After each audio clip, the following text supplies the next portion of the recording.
ಚಲವಾದಿ ನಾರಾಯಣ ಸ್ವಾಮಿ ಅವರು ಒಂದಷ್ಟು ಅಪಘಾತ ಪ್ರಕರಣಕ್ಕೆ ಸಂಬಂಧಪಟ್ಟಂತೆ ನ್ಯಾಯಾಂಗ ತನಿಖೆ ಆಗಬೇಕು ಅಂತ ಹೇಳಿ ಚಲವಾದಿ ನಾರಾಯಣ ಸ್ವಾಮಿ ಒತ್ತಾಯ ಮಾಡಿದ್ದಾರೆ ಸರ್. ಅದರ ಮುಂದುವರೆದ ಭಾಗವಾಗಿ ಕಾರಲ್ಲಿ ಹಣ ಇತ್ತು, ಬಟ್ಟೆ ಮುಚ್ಚಿದ್ರು ಅನ್ನುವಂತ ಒಂದಷ್ಟು ಆರೋಪ ಮಾಡ್ತಾರೆ. ಮಾಧ್ಯಮ ಮಿತ್ರರಿಗೆ ಮೊದಲನೇದಾಗಿ ನಮಸ್ಕಾರ ಹೇಳ್ತೀನಿ. ಇವಾಗ ನಿನ್ನೆ ನಾನು ಕೂಡ ನೋಡಿದೆ ಅದನ್ನು. ಚಲವಾದಿ ನಾರಾಯಣ ಸ್ವಾಮಿಯವರು ಆಡಿದ ಮಾತುಗಳು ನಾನು ಕೇಳಿದೆ. ಪರಿಷತ್ನಲ್ಲಿ ನಮ್ಮ ಸಹೋದ್ಯೋಗಿಗಳು ಹಾಗೂ ವಿರೋಧ ಪಕ್ಷದ ನಾಯಕರು ಕೂಡ ಹೌದವರು, ಅಪಾರ ಗೌರವ ಇತ್ತು ಅವ್ರ ಮೇಲೆ. ಆದರೆ ನಿನ್ನೆಯಿಂದ ಅವರು ಆಡಿದಂಥ ಮಾತುಗಳನ್ನೆಲ್ಲ ಕೇಳಿದ ಮೇಲೆ ಎಲ್ಲೋ ಒಂದು ಕಡೆ ನಾರಾಯಣ ಸ್ವಾಮಿಯವರು ಯಾರೋ ಒಬ್ಬರ ಪ್ರಭಾವದಲ್ಲಿ ಒಂದು ಸುಳ್ಳು ಆರೋಪ ಮಾಡ್ತಾ ಇದ್ದಾರೆ ಅಂತ ಅನಿಸುತ್ತೆ ನನಗೆ. BJP ಮೇಲೆ ತುಂಬ ಕೆಟ್ಟ ಅನಿಸ್ತದೆ. ಇಂಥ ಒಂದು ಆಕ್ಸಿಡೆಂಟ್ ಪ್ರಕರಣದಲ್ಲೂ ಕೂಡ ಒಬ್ಬ ಮಹಿಳೆ ಇವತ್ತು ಆಕ್ಸಿಡೆಂಟ್ ಆಗಿ ಪೆಟ್ಟು ಹಚ್ಚಿಕೊಂಡು ಹಾಸ್ಪಿಟಲ್ನಲ್ಲಿದ್ದಾಗ ಇಂಥ ಒಂದು ಸಂದರ್ಭದಲ್ಲಿ ಅದನ್ನು ರಾಜಕೀಯವಾಗಿ ಉಪಯೋಗಿಸಿಕೊಳ್ಳಲಿಕ್ಕೆ ಏನು ಪ್ರಯತ್ನ ಮಾಡ್ತಾ ಇದ್ದಾರೆ.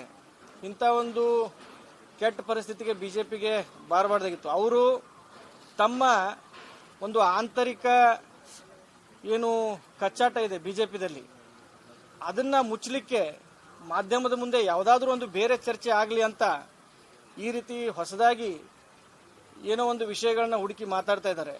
ಅವರು ಆಡಿದಂಥ ಮಾತುಗಳೆಲ್ಲ ತುಂಬ ತಪ್ಪಿದೆ ಹಾಗೂ ಜನರಿಗೆ ಒಂದು ದಿಕ್ಕು ತಪ್ಪಿಸ್ಲಿಕ್ಕೆ ಅವ್ರು ಪ್ರಯತ್ನ ಮಾಡ್ತಾ ಇದ್ದಾರೆ. ಮೊದಲನೇದಾಗಿ ಅವ್ರು ಹೇಳಿದ್ರು ಖಾಸಗಿ ವಾಹನ ಅಂತ, ತಪ್ಪು ಮಾಹಿತಿ. ಮಾನ್ಯ ಸಚಿವರು ಹಾಗೂ ನಾವು ಪ್ರಯಾಣ ಬೆಳೆಸಿದಂಥ ವಾಹನ ಸರ್ಕಾರಿ ವಾಹನ. ಸರ್ಕಾರಿ ವಾಹನದ ಚಾಲಕ ಮತ್ತು ಸರ್ಕಾರದಿಂದ ಅವರಿಗೆ ಕೊಟ್ಟಂತ ಗನ್ಮ್ಯಾನ್ 3 ಜನ ಇದ್ರು. ಸರ್ಕಾರಿ ವಾಹನ, ಸರ್ಕಾರಿ ಚಾಲಕ ಮತ್ತು ಸರ್ಕಾರದಿಂದ ಕೊಟ್ಟಂತ ಗನ್ಮ್ಯಾನ್ ಮತ್ತು ನಾನಿದ್ದೆ. 4 ಜನ ನಾವು ಟ್ರಾವೆಲ್ ಮಾಡಿದಂಥ ವೆಹಿಕಲ್ಲು.